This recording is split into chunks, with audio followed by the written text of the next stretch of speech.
কারণে এই ভারতে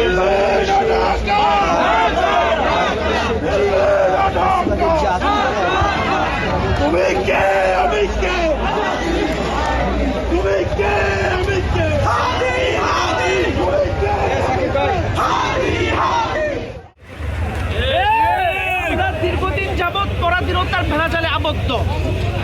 যেভাবে কাশ্মীর আপনার স্বাধীন হয়নি, আমরা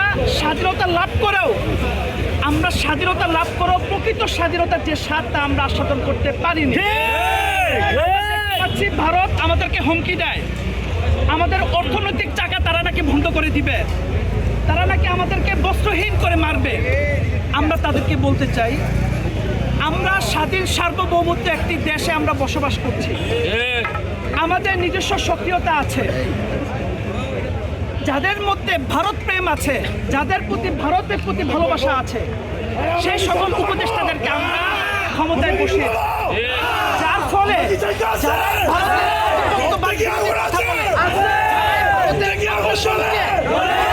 বিশ্বাস করে না,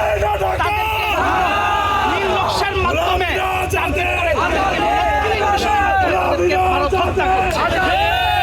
আমরা দেখতে পেয়েছি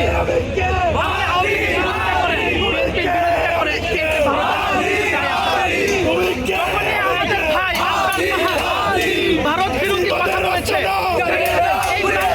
যে সকল এমন কিছু চুক্তির কথা বলেছে, যে সকল চুক্তিগুলো ছিল বাংলাদেশের স্বাধীনতার সার্বভৌমত্বের প্রতি সম্পূর্ণরূপে সাংঘর্ষিক, সেই আপনার ফাহাদকে নির্মমভাবে নৃশংসভাবে হত্যা করেছে।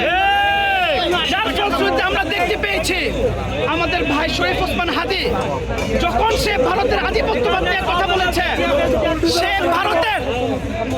সে ভারতের বিরুদ্ধে গিয়ে সে ইনকিলাব মত সুস্থ সাংস্কৃতিক পরিচর্যা করার জন্য ইনকিলাব মত তৈরি করেছে। তখনই এই শরীফ ওসমান হাদি ভারতের কাছে একেবারে একটা শত্রু হিসাবে পরিণত হয়েছে। যার ফলে আমরা দেখতে পেয়েছি কিলিং মিশনের মাধ্যমে এই শরীফ ওসমান হাদিকে নৃশংসভাবে নির্মমভাবে শহীদ করা হয়েছে। জাতির কাছে প্রশ্ন, আমাদের এই রক্তের উপর দাঁড়িয়ে যে সকল উপদেষ্টারা এই ক্ষমতায় বসেছে, তাদের কি সেই সক্ষমতা নাই এই খুনিদেরকে অ্যারেস্ট করার? আপনি কিভাবে ক্ষমতায় বসে স্বরাষ্ট্র উপদেষ্টা আপনি ঘোষণা করেন যে আপনারা যদি আসামিকে ধরতে পারেন তাহলে 50 লক্ষ টাকা দিব, তাহলে কেন আপনি ওই চেয়ারে বসছেন? আপনাকে আমরা বসিয়েছি দেশের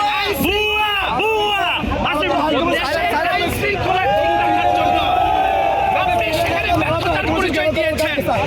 আপনারা জানেন আইন উপদেষ্টা আসিফ নজরুল, আপনার প্রতি এখনো ভারত প্রেম রয়েছে।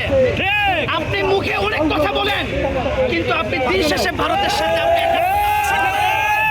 বাংলাদেশের স্বাধীনতা বিরোধী আপনি কাজকর্ম করছেন। আপনি জুলাই আন্দোলনের যে স্পিড আছে সেই স্পিডটাকে আপনি নস্যাৎ করার পরিকল্পনা করছেন। জুলাই যোদ্ধারা বাংলাদেশের প্রতি যাদের প্রেম আছে, বাংলাদেশের প্রতি যাদের ভালোবাসা আছে, ৫৪,০০০ বর্গ মাইলকে যারা বিশ্বাস করে মনে প্রাণে, তাদের শরীরে ১ ফোঁটা রক্ত থাকা পর্যন্ত আমরা আপনাদের সেই মিশন বাস্তবায়ন করতে, আমরা আপনাদের সাথে কোনো প্রকার আপোষ করব না।